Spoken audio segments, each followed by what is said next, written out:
Assalamualaikum warahmatullahi wabarakatuh. Selamat pagi, selamat siang, atau selamat malam semuanya. Terima kasih telah mengklik situs ini dan mau menyaksikan video pembelajaran.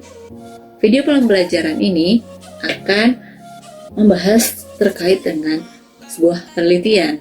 Bersama saya, Alina Fransori MPD, kita akan membahas mengenai perencanaan dan persiapan dalam penelitian sastra. Materi ini adalah materi pertemuan kelima pada mata kuliah metode penelitian linguistik sastra. Kepada semuanya yang nanti ingin bertanya atau memberikan saran ataupun juga komentar, silakan Anda tulis semuanya di kolom komentar di bawah ya, jangan lupa.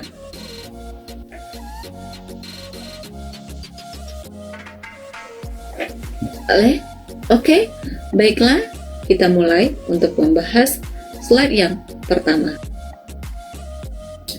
Tahap-tahap pelaksanaan dalam penelitian sastra.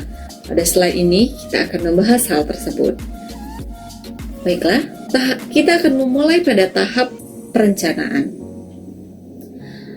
Seperti pada sebelumnya, hal yang kita lakukan adalah mengidentifikasi masalah atau mencari permasalahan.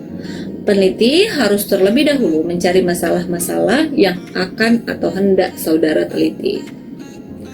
Kemudian, merumuskan masalah pada tahap ini merupakan kelanjutan dari penemuan masalah, yang kemudian peneliti membuat rumusan masalah berdasarkan masalah-masalah yang akan diteliti. Buatlah secara operasional dan membuat batasan-batasan masalahnya, terutama menentukan ruang lingkup dan masalah penelitian. Nah, bagaimana sih Bu mengidentifikasi masalah? Bagaimana sih Bu mencari permasalahan? Yang pertama, Anda bisa mencari hal yang menarik dan yang patut untuk Anda teliti. Hal yang paling utama yang harus Anda lakukan adalah banyak-banyak membaca atau menggali kajian-kajian sastra. Misalnya ada teori terbaru yang belum pernah Anda dibahas atau yang belum banyak diteliti, atau juga ada permasalahan sastra yang Anda temukan. Misalnya pada saat Anda membaca novel, misalnya pada saat Anda membaca karya-karya sastra lainnya. Identifikasi novel tersebut, misalnya kajian apa yang banyak dibahas pada novel tersebut, apakah kajian pragmatiknya atau kajian sastra seperti pendekatan moralnya, atau kajian religiusnya yang banyak yang dibahas, atau unsur-unsur feminisme dalam sebuah novel. Jika novel tersebut banyak permasalahannya atau sesuai dengan kajian-kajian teori sastra tersebut, maka Anda bisa ambil judul tersebut. Itu contohnya, contoh sederhana ya. Atau pada saat kajian-kajian sastra di sekolah, misalnya mahasiswa atau siswa kesulitan dalam menulis sebuah karya sastra, misalnya menulis puisi, saudara bisa amati apa permasalahan siswa tersebut dalam menulis puisi.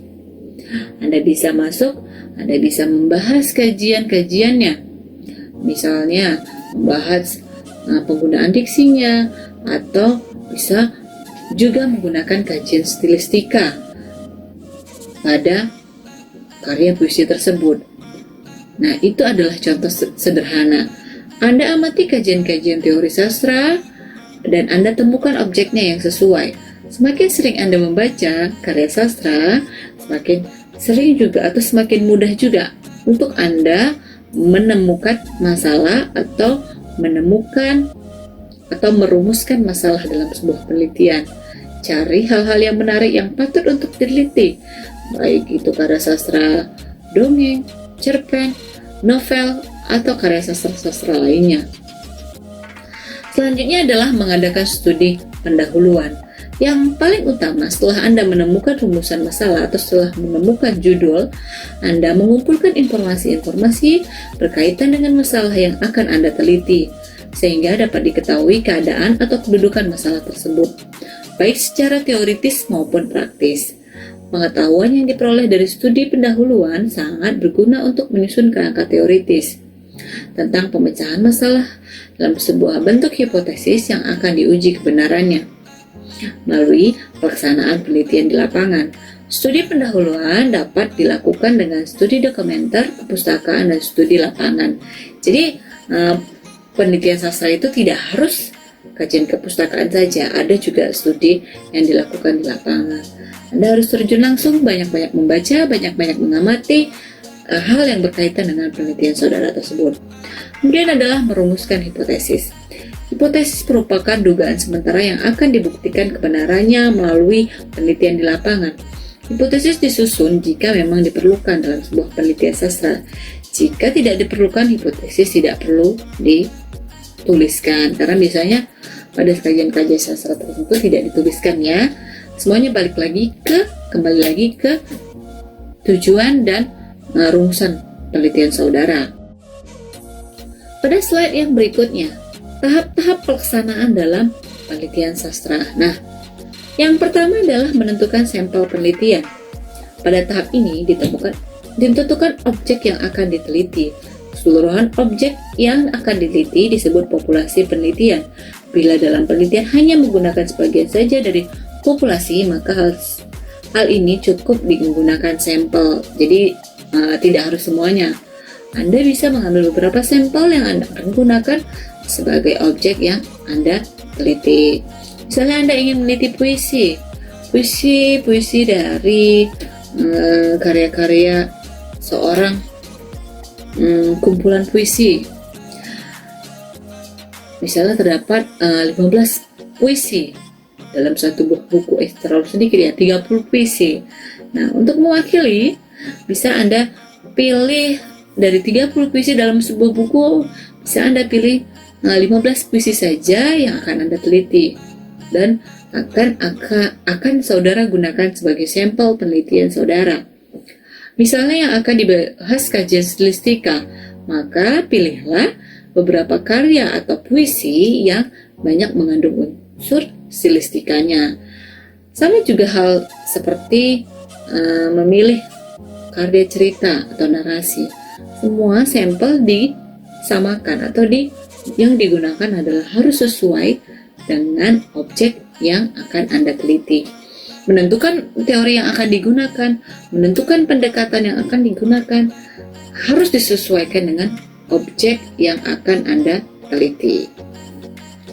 Kemudian menyusun rencana penelitian. Tahap yang pertama adalah masalah yang diteliti dan alasan dilakukannya penelitian tersebut.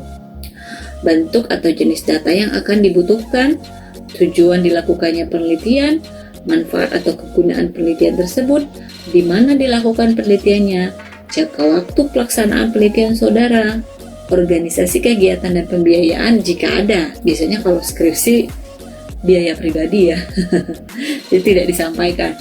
Kemudian hipotesis yang diajukan, teknik pengumpulan data dan pengolahan datanya, sistematika penulisan laporan yang akan direncanakan, dan yang terakhir adalah menentukan dan merumuskan alat penelitian atau teknik pengumpulan datanya.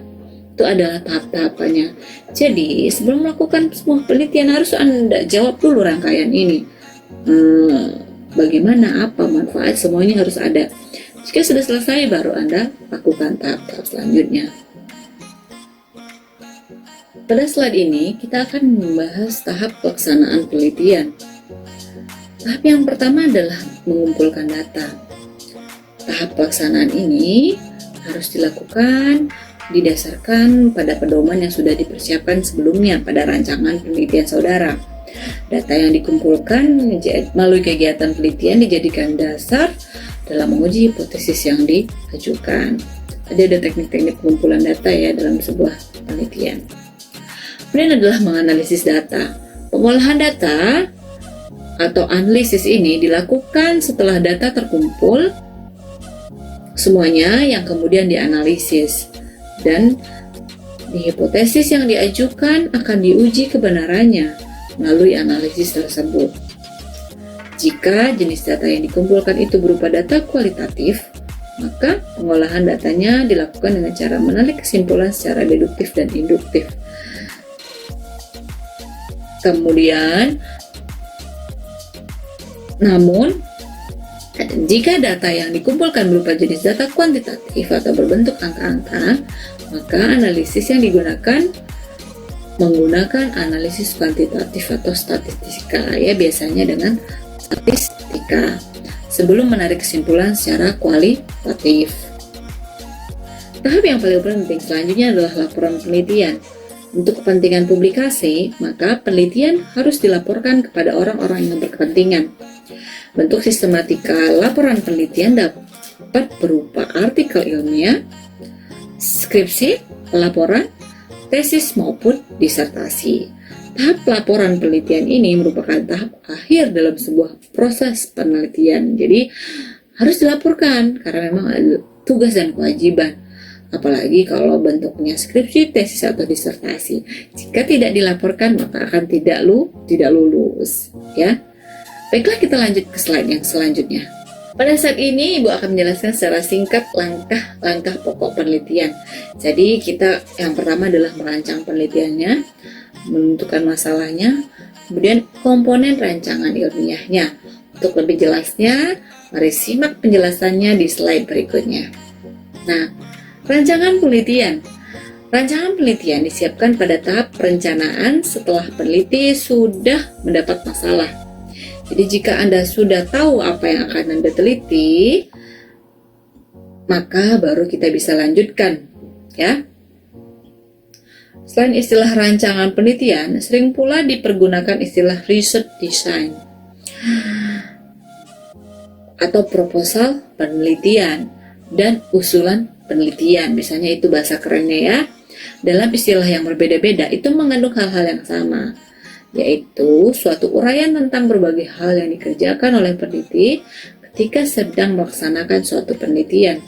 Tanpa rancangan penelitian, kegiatan penelitian tidak dapat terarah dan memboroskan tenaga, dana, serta waktu.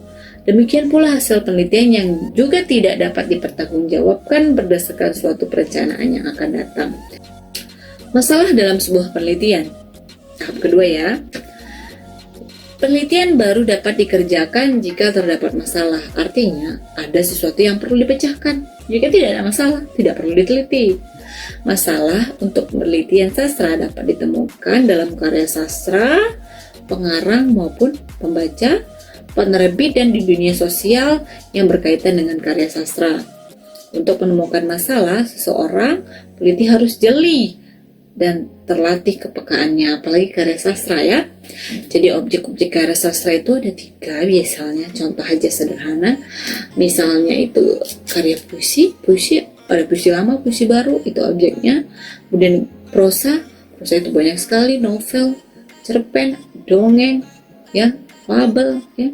Semua yang berkaitan narasi itu masuk karya sastra. Kemudian adalah drama atau naskah drama. Itu adalah objek kajian sastra. 3 hal ini contoh sederhana yang bisa Anda jadikan masalah. Anda pilih objeknya apa, jodohkan dengan teori atau pendekatan sastra yang menarik, yang tepat dan sesuai, sehingga akan Anda dapat masalah dalam sebuah penelitian. Meneliti sastra itu adalah hal yang gampang-gampang susah, ya. Butuh kepekaan, ya, butuh pendalaman materi istilahnya, ya.